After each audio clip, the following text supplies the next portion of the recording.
Welcome back to the Measure You podcast. Jeff Sauer here, and today we're diving into a framework that's been guiding some of the sharpest marketers that I know. It's called the Five Forces. And joining me today is Scott Desgrosseilliers, who is the founder of Wicked Reports, a longtime analytics innovator, and somebody who's been helping companies understand the true impact of their marketing for quite some time. And so I'm honored to have Scott join me. So, Scott, why don't you give us a quick backstory on where the five forces came from, why does it matter right now, and what you're going to go through today on our podcast? Sure. Thanks for having me. I love that there's not a lot of measurement communities out there, and even less that have your following and stature. So I'm glad to be around like-minded people that have been fighting the measurement war for a long time with me. So I'm psyched to be here. Yeah. This particular framework came because unlike the people on this that may be listening, measurement professionals, we're doing measurement for marketing professionals. And when those two we need the marketing professionals in order to give us the data for the measurement. However, when those worlds collide, there's a lot of challenges of getting aligned, of getting the value out of all this measurement we're doing without relying on us to cook all the data up for them constantly. So a framework came to me as partially from 20,000 hours of doing measurement minimum. I think more than that, actually.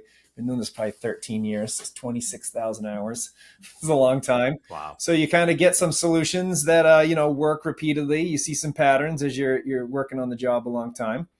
And then also we've been training up AI, and we didn't want to just have a chat bot inside of Wicked Reports, but we wanted to have a really try to solve attribution as fast and easy as possible for our brands. And to do that, we needed a framework that basically trained the AI up to the standard we had. So that took a lot of time, but ultimately crystallized and firmed up this approach I call the five forces. Yeah, I love that. Yeah, we have our measurement marketing framework as well, and it's similar way that we arrived there, right? Is that it's all right to have, people need the data, but if they don't have a strategy behind it, then they don't really know what to do with it. And this is the unifying force, I think, that makes this all possible. And that is that you have something to follow, you have something that you can sort into. And obviously I said it's a unifying force, and your framework's called the five forces. So I think it's a good transition into just talking about how, how do you Sure. describe the five forces? What is it? And how can somebody who's listening or watching, how can they start to apply this into what they're doing? Yes. So I'm glad you mentioned measurement strategy, because people are good and there's a lot of content behind the right marketing strategy. There isn't a lot out there around measurement strategy. And it sometimes is just as important, because without a good measurement strategy, you're not assigning the right value to your marketing strategy. And then you're making bad decisions and potentially throwing away a lot of hard work that might actually be more valuable than you thought. Conversely, you might be thinking you're scaling to the moon and then find out, if you're an agency, you're getting let go because you're not actually scaling the brand, even though your measurement Yeah. seems to show you are. So there's a lot of risk in not having the right measurement strategy.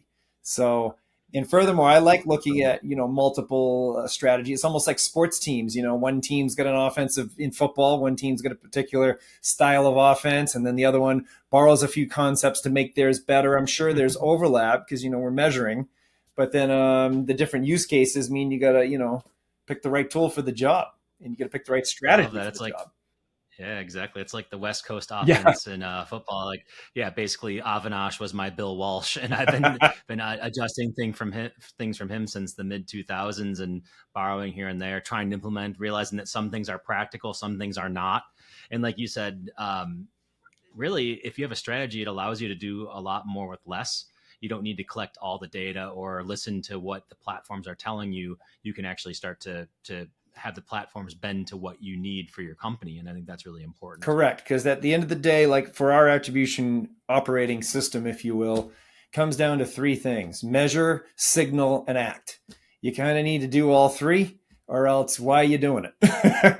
You need all three pillars. And so the Yeah, framework, absolutely. and I'd agree with you. You have a framework, and then when you meet reality to it, then you got to keep adjusting it, because there'll be some things that theoretically make perfect sense, or conceptually or academically you're very proud of yourself for something, and then can it be adopted, can it be understood, can people take it and run with it and then use your methodology and start using it with their teams. That's been the most satisfying thing, is when people start Yeah, using some jargon that I like cooked up. That's fun.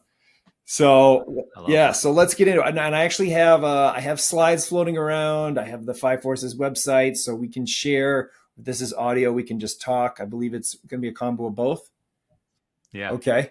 All right. So because I mean, the thing with the Five Forces is I wanted to make it, it's measurement, but I was looking to make it a fun theme. And so I used like a superhero theme to the slide designer, which made them yeah. more fun than the average, some of the other slide decks I had done before. Let me pull some up. Okay. So here are the Five Forces. Now we can break down each one very quickly. So the first force is called intention. That is, what is the goal of your market, overall goal of the marketing? And there are specific intentions that I've created because they hide a lot of the technicalities of measurement that are important, but that we know in advance once we know what someone's trying to do. As an example, acquire new customers at a profit. That is Hmm. one intention. That means a bunch of things. That means, well, we're going to segment all of the clicks that we've tracked to only look at the ones from people that weren't customers before they converted, which could be Yep. 1 to 100 clicks per person. It means we're going to orient around a North Star of NCAC, meaning new customer acquisition costs, which means we're going to take ad spend and just divide by the number of new customers as our overall North Star. And it means out of the tons of data points that any measurement system is going to have, we're just going to look at things related to the cold traffic that brought the new customers in, and then the things that converted just the new customers. So it kind of shrinks down the overall universe of things we have to look at. Yeah, that's really interesting. Can I ask you some questions about that? Sure. Because it's very very specific, which is cool because a lot of times frameworks are a little bit more generic, a little bit more choose your own adventure. Yeah. Whereas I think what you're showing is basically a master class in all that really matters. And so I'm guessing this is rooted in just having worked on so many different clients and done so much of this stuff that it's really I specific. got If you really could go, specific because otherwise the AI, you guys do a lot with AI, some really cool trainings too. And what I found was that specificity matters to get so much. repeatable results, because otherwise it's going to wing Yeah, it. But also, yeah, from doing it in the trenches, I knew that because our support team would come back to me if I had any gray area, then they had gray area, and then the clients had gray area, because measurement sometimes, yeah, we've been doing this a lot, you and me. You can get in there and kind of almost use your intuition to be like, oh, I want to use this attribution model because the client said this or that. But this one, yeah, I needed to be able to say, hey, this can run without them having to come back. I mean, I can't be a secret yeah. level 2 customer support here. It needs to work. That, yeah, and that's so important though because generic frameworks and generic ideas they don't go very far, and usually you can't discover these things without having to hire a consultant or to work with somebody who's been in the business for a long time. And so I love that this is just available as part of the training, and it's built into the framework, which is great because it steers you in the right direction. Because yes, generic in, generic out. You've always heard garbage in and Yes. garbage out with data, but with AI, it's generic in, generic out, right? And it's the same thing as being garbage at the end of the day if you can't make it work. So I love this. Yeah, thank you. And then inherently, by the primary KPI, in some cases, it's self-selecting only certain parts of the customer journey. I used to always try to get the perfect multi-touch model. I was just going to solve everyone's Mm-hmm. problems and always score everything correctly. And I realized it's more like a scoreboard. Attribution's a scoreboard. And then you're trying to get signals to the marketer so they know what they should keep doing. And once they did that, it really Mm-hmm. opened me up to, okay, I just need to select the right score for what they're trying to do. For example, Yeah. generate new leads. Well, that's new lead attributed return on ad spend. So that's a very specific touch point. What made someone opt in? And then later, when they have revenue, we connect it back. So you can just see from a new lead revenue score, are these leads spending any money? Because that's ultimately what matters. Mm-hmm. Not trying to That's suss cool. together every other touch point all at once. Nothing Yeah, that against makes doing sense. that, Well, but sometimes. and as you're describing it, I have an analogy. I'm going to stick with the American football Oh, I analogy, love and that football is analogies. I it's do like it all how they have day. these like PFF grades for each of the different players. Yeah. So it's like they were a PFF 54 in the offensive lineman. Like used to be really difficult to judge whether somebody was good as a lineman, who didn't touch the ball at all. And now it's like you can have individual analytics. So it sounds like you're making like individual analytics for the various aspects of the business, which then becomes attribution for success and later on as like a building block. 100%, because you got to get granular in order to have the value at the macro, is my opinion. Because otherwise, you got a faulty foundation. If you just gloss over, like Wicked reports, where a brand has to go to the black box, MMM, and all those scenarios is when they're like $250 million, and that's not really our ICP. We can get into that later. I don't get too off target, but we are granular, click based with some view a little bit. And it has to add up and make people be able to move the needle for all these different intentions. Makes a lot of sense. So once you've got that done, then we need to figure out the expectation for us. And the expectation is we're trying to set, okay, when am I going to, well, I'll go to it. We're setting these zones rather than a specific goal. So continuing with our new customer acquisition use case, normally you just set a goal. Okay, I want to buy customers at $50, new customers at $50, or whatever the price is. Well, the trouble with that I found is that you're either above or below that number, which means then you've got thinking to do. You're like, oh, it's $58. They're too expensive. Does that mean I have to stop spending? Or, oh, it's 43. Does that mean I can scale to the moon now? Or, well, shoot, that depends on the trend. And then you got to look at the trends. Then you got to go back and run the report again on the trend. And then you got to think about it. So instead, what I developed was a zone. My background's a NASDAQ trader in my 20s. I mean, that was a long time ago, but zone trading was something I liked.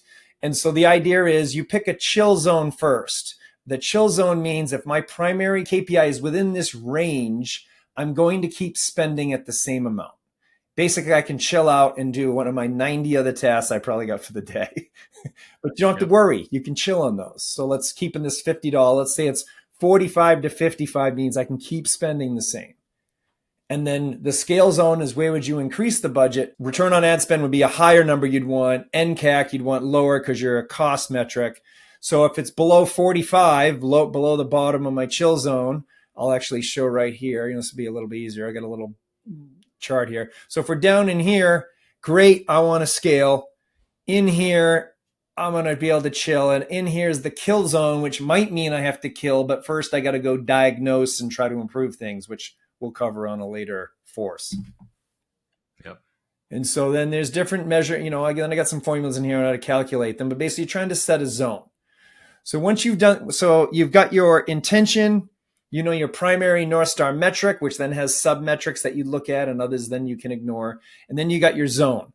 So then what you're going to do next is act. And by act, you're going to then, when it's your first, you just launch the campaign. That's not very exciting from a measurement perspective, but at least it starts the measurement.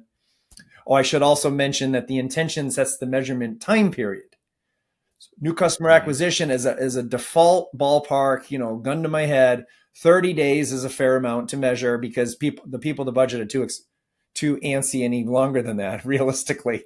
Yep. I could say, hey, you got to do 90 days. They're not going to. They won't wait. So 30 days is the ballpark, and you can shrink it down if it's like a household commodity, something really cheap and well-known, but normally 30 days is fair for new customer. Retargeting web traffic would be 14. Cold traffic could be 30. There's different time zones you set or measurement periods. Yep. That's important. So then action also comes into play. The third force is after you've diagnosed and tried to improve something that's up here in the kill zone, if it's a cost metric, then you got to decide which actions you're going to take. Because lots of times there'll be a lot of things you could fix, but you got to choose which decisions you're going to make and log which decisions you're not going to make. Because then you learn over time. People a lot of time don't listen to the data. But if you've at least noticed every week, you're like, okay, my data keep telling me something, I'm not doing it. Ideally, eventually you're going to listen or you're going to find someone that will listen to it. Or you're going to at least be able to log when, a couple of weeks later and things haven't worked out. You'd be like, hey, well, we keep bringing this up and no one's actually making the decision and acting. Because that happens a lot. People procrastinate on doing what they should be doing. Okay, so continue with the action. So eventually you're going to go through and you're going to have all these potential actions. And some of them you will have killed. Some are going to be increased budget. Those are fun. Some might be decreased budget. And then chills you don't put there. And then, this was a real world example I had done for my course. In some cases, yeah, what are you going to worry about? Well, the 84 grand that I had to kill is much more important than the $8 that I want to increase. 100%. Yeah. But I was taking real world data, and it's always messy. Like I could do some theoretical, oh, it looks so easy. And then the real world is that, here's a best Maine lobster. They only have $14. They need to spend more because they're making money on it. This was one where they had like 3 sales and $14. They're just sitting there because it was in a big pile of keywords. Well, then what happens? You get busy. You got to put it on the log. Keyword, best Maine lobster. I got to spend a 50 a day there. That could mean all kinds of things when you implement that. But we want to get it all on the table, all your opportunities, so you can decide. I don't know if you have a similar way, or how do you guys like mine all your opportunities? If you have another idea, that's how we do it. Yeah. No, I mean, it's definitely like you got to have the data, right? And then you start to reorganize and restructure and everything. So yeah, makes a lot of sense. Okay, now the fourth force is outcome. That's when you take the measurement based on so you'll take your measurement and your agreed upon measurement tool using the attribution model defined by your intention.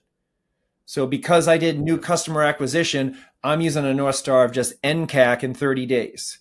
So it's not the attribution is just segmenting all the new customers that were acquired, running the math. Not a super complicated attribution model, actually. I mean, we certainly can get into all the crazy ones that exist, but this one's a nice, clean one. How many new customers appeared from clicks tracked to this campaign?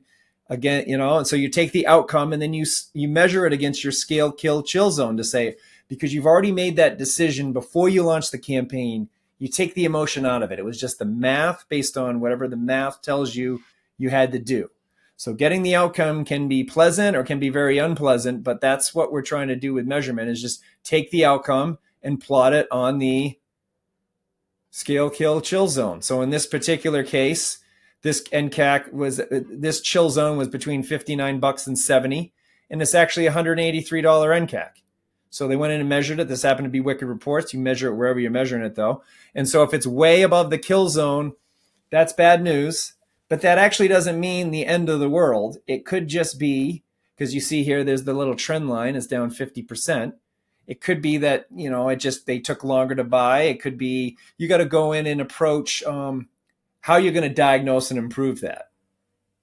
That's the 5th step, which is optimization. Let me get to that guy. Mm-hmm.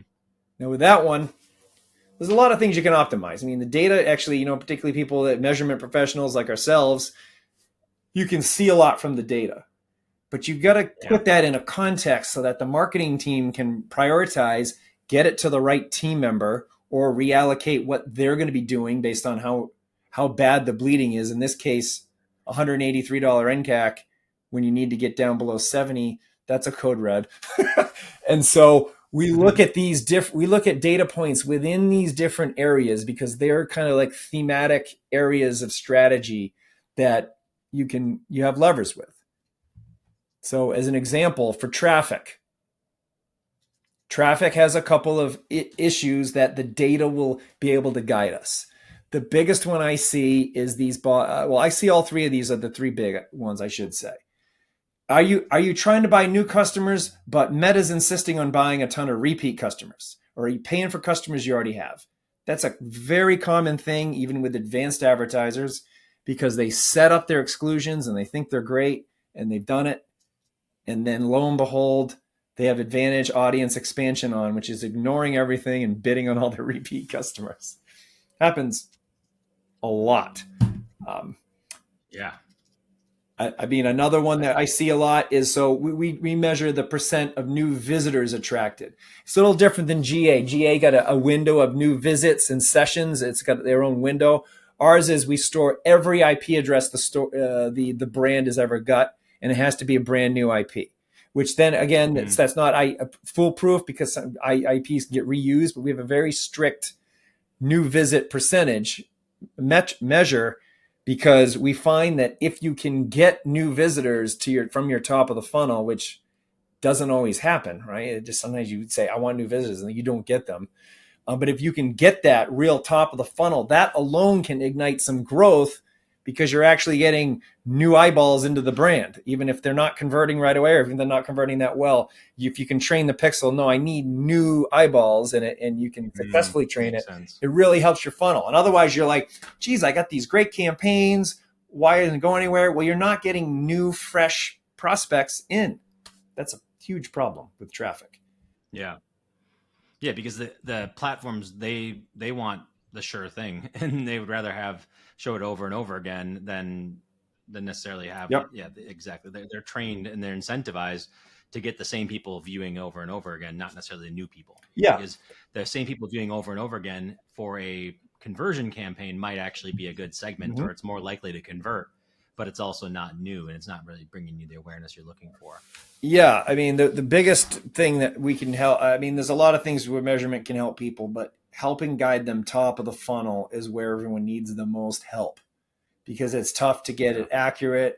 And then also the benchmarks numbers are lower, the measurement period is longer. Everything about it is Debbie Downer. But if you get it right, it can it's the fuel for all those retargeting and conversion campaigns. That's the fuel is the top of the funnel.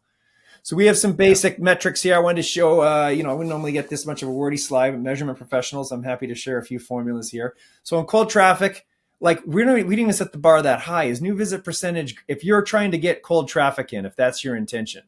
So like top of funnel, could say cold traffic, could say prospecting in the campaign name. Those are usually the three tells the campaign's top of the funnel. Not always, but most likely. Then we want to just be able to get above 40%. That's how like I don't know, disease these pixels are with retargeting. That if you can get above 40, that's a win. And so, I mean, you can confirm your exclusions because sometimes they just don't work. You set them up and lo and behold, they stop populating, or you got to redo it in Meta and resave it to get it to just turn back on. Ad platform AI is another, like we mentioned, that Advantage Plus, you've got to go out of your way to make sure it's not being allowed to freestyle or wing it on you. And then the third piece, which is the signal portion, is you could create a custom conversion event related to new customers or new customers of a certain product or first click, but you can signal to Meta and then have your customers create new top of the funnel or prospecting campaigns that rely on the custom event. You guys are very skilled with wiring events all over the place, but if you get it that clean brand new customer event in there at a minimum, that can help Meta at least on some of the campaigns not insist on retargeting. But that's this is something that's becoming now table stakes because otherwise the AI constantly just retarget because in its mind the Meta AI is just like I need to hit a certain return on ad spend number. Oh look, this population of people does it really well, and it's your current email list at a minimum, if Yeah. not your current customer list. This is a, I mean, just everybody who's watching this alone, this slide is like a master class. What we're seeing is a master class in advanced, really how to get this stuff to work. And it's funny because it's like this is really coming from the data and the attribution, but this is like no, this would be a master class in advertising. It's Just knowing activating the this, just data knowing this information. Exactly. because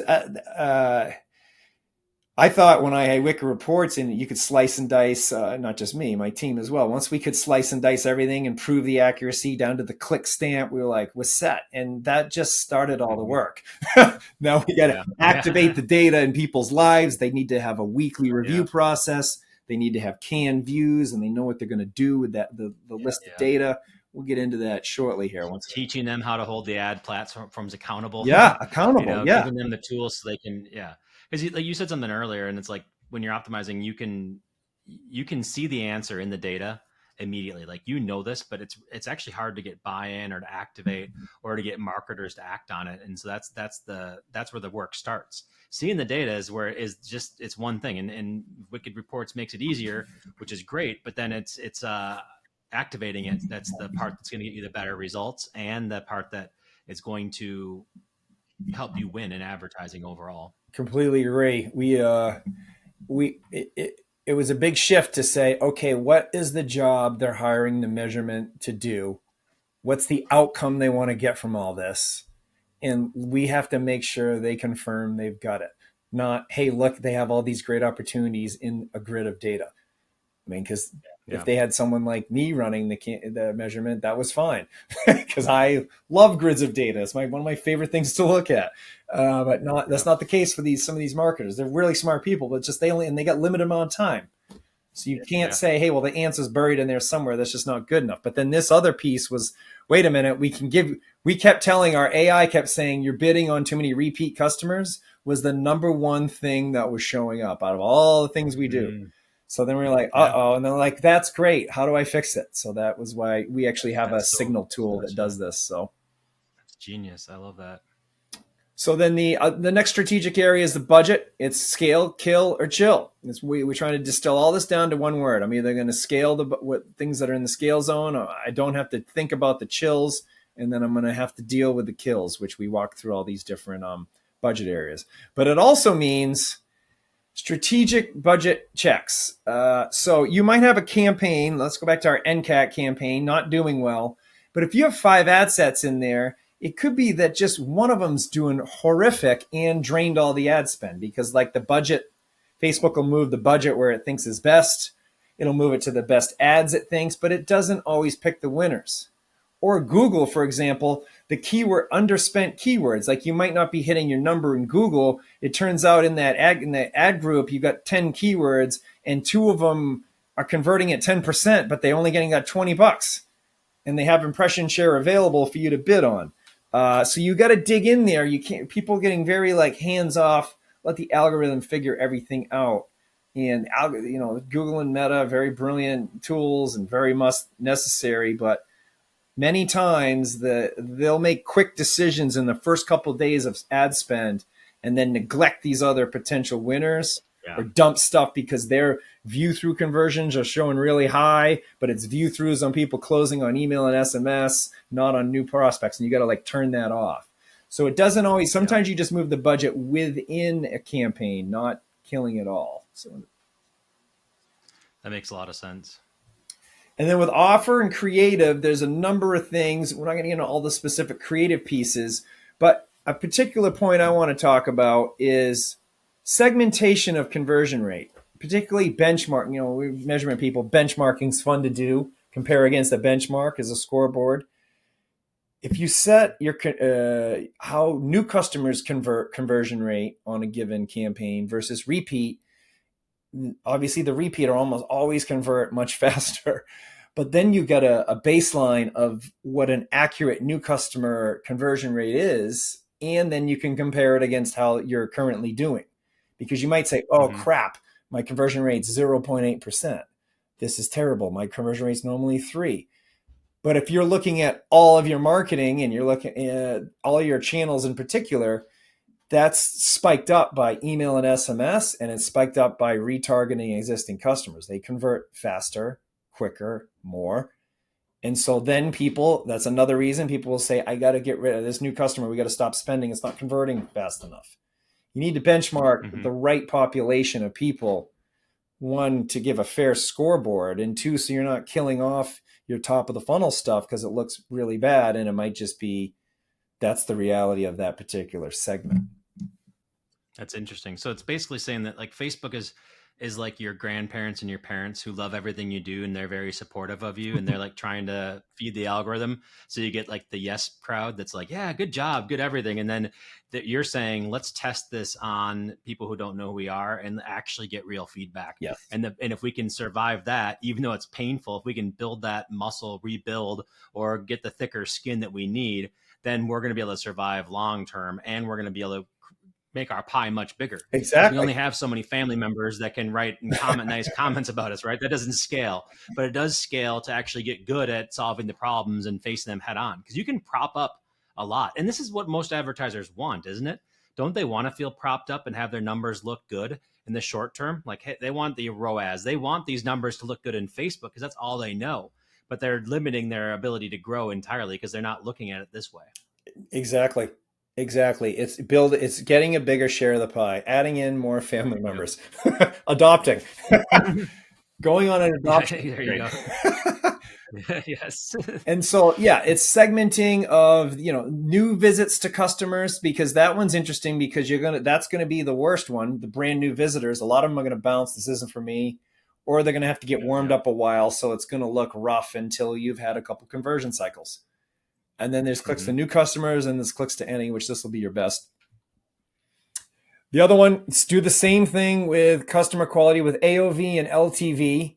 Benchmark the new customer versus the historical new customer AOV, because when you could have an ascension campaign, then obviously it's going to take time for them to ascend. But if you're an e-commerce store and you've got like 100 or so SKUs of different varying amounts, well, people brand new to your site, oftentimes, not always, are more likely to buy a cheaper thing rather than say, oh, I'm going to buy your $1,000 grill. Maybe I'm going to buy the $300 grill. I'm just going to buy like some accessories to get, because I've just heard you're a rando brand to me. I'm not familiar with you. And so then you've got all these projections and you're like, oh, we're not hitting projections. This campaign's not hitting its return on ad spend. It might be you're getting enough customers. The AOV's too low. It's the new customer AOV. And then that could be because of your product. Maybe like you've thrown in and the algorithms just feed, you set up your feed and you got 1,000 products and it's just feeding in the cheap ones because they're converting the most. And the algorithm says, oh, I'm trying to get you volume of sales. And you're like, well, yeah, the AOV is terrible though. I can't spend. And so you look at those as part of your diagnosis on how to fix it. Oh, wait, I've got to build a campaign around a few specific SKUs that have an AOV that make my acquisition math work, rather than just throwing up all my products and then banging my head against the wall, wondering why I'm not making my number, not hitting my ROAS goal. So these are the 5 forces, which I talked about. Now they're all available at 5forces.com, or the word 5. And I've got a course here. Now I should mention all these 5 forces. I got a lot of other slides here. We go through a ton of other content. I just want to, this is just like a taste of it. Now, some people, because coming from Wicked Reports, this was built for our AI. I'll just tease that out here. What we do for people is we automatically bucket in the scale, chill, kill, and learning zone all these things I talked about. Here are the intentions. Here's this particular intention, NCAC, where they want to be. This is a real life example. This is their chill zone, 40 to 60. So we bucket their ad spend, and then we give them kind of like brief summaries. Let's find one that needs some work. They're all doing it. This is rare. They're all doing good. Normally you have a fair amount of kills. They must have been killing them off as they get them. And then we have strategic insights. I mentioned traffic, budget, creative, and offer. Well, this is it in real time. This is adding in trends though as well.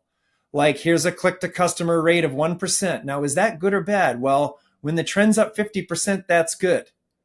And then there's all the things it does. You spent more, your clicks are down, but your conversion rate's improved. That's a tough one to spot. AI spotted it and plucked it out. I mean, I got rules upon rules in this AI. Like it's my own little play area. Just, oh, that's a good idea. Throw in another rule, then we roll it out, test it out, and then if it's good, it stays. So this is kind of how it in the real world, you can do it this way. You can run it yourself. But this is just to give you a tease of how it does. We're trying to say, take your measurement, and that's what I'd say. So we don't measure B2B, so that would be different. You might be measuring trying to get to pipeline, because that's like for me is I'm running a B2B for B2C, and for me it's like, well, if I'm doing marketing, I want to know, did it contribute to pipe or not? That's what I care about. For our marketers, can I scale it? Can I chill? Do I have to kill? This person uses this stuff religiously, so they've killed what they needed to. Or learning means a budget change or new. Don't do anything yet. So that's what we try to get to. So I have this course available.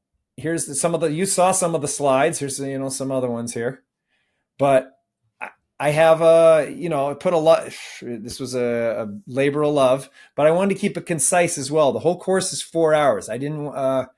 Which was really hard for me to do. And I'm always thinking, oh, I should add this or that. But I wanted it something you conceivably could take in a half a day, particularly because I was thinking of busy marketers. Here's some measurement people that actually like this stuff. Maybe enjoy it and take it faster. Who knows? And I've got downloads. I've got, templates, you name it. I got matrices so you can map all the stuff we talked about. So there's not a lot of memory after you take the course. You can take the downloads and just use them to implement the 5 forces from there. Now, the cost is normally $1,500.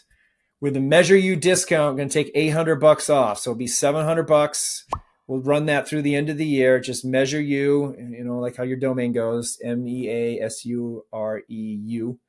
I'll probably put Perfect. YOU too in case someone types it in. So that'll save them over Or half if they the use price. AI. Yeah. Yeah. If they use AI to scan it, because it always does measure you. So totally.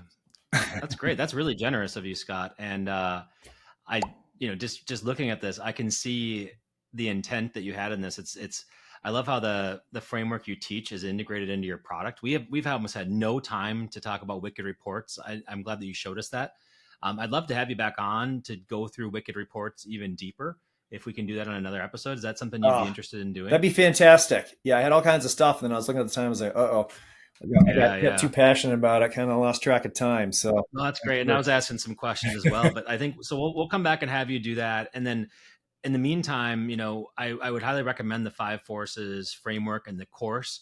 That's a generous discount, almost 50% off. over So 50. putting in Measure You at the check-in, we'll or over 50. Yeah, there you go. So we'll put that into the YouTube description on this video. When you check out the email, make sure that you check that out as well.